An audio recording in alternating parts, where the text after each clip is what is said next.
It's awful for something that was meant to be free to be imprisoned. Chained, locked up, held captive, enslaved, ensnared, trapped with seemingly no way out. And yet, God's story is one of liberation. Joseph was enslaved in prison, that is, until he became second in charge of Egypt. With Pharaoh's army bearing down on them, the Hebrew children walked across the Red Sea on dry land. Elisha's servant was enslaved by fear until he saw his situation from God's perspective, that those who were with him were more than those who were against him.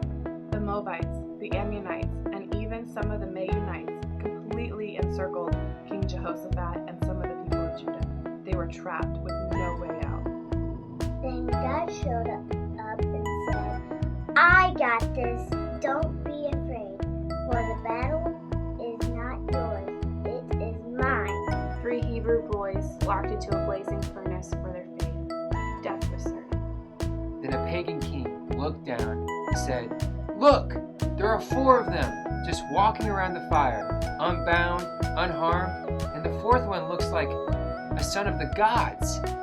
Then there was Daniel locked in the den of lions. God shut the lions' mouths. For sport, King Herod put James to death by the sword. He arrested Peter, intending to do the same. 4 soldiers in 4 squads guarded him. He was chained to 1 soldier on each side. But the church was earnestly praying. The church was earnestly praying. The church was earnestly praying. Suddenly, an angel of the Lord appeared, and a light shone in the cell. He poked Peter and woke him up. Peter's chains fell off.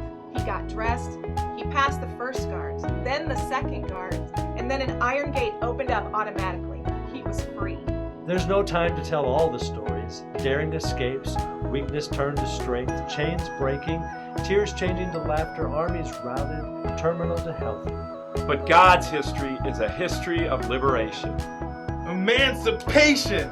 Deliverance. Redemption. Freedom!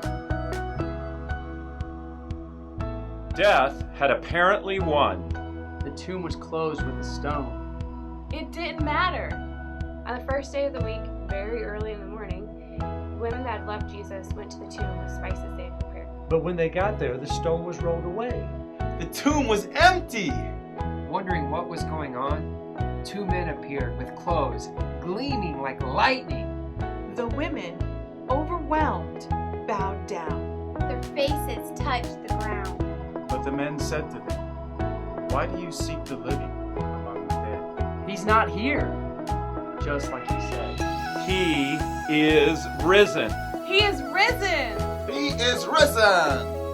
He is risen. Are you bound?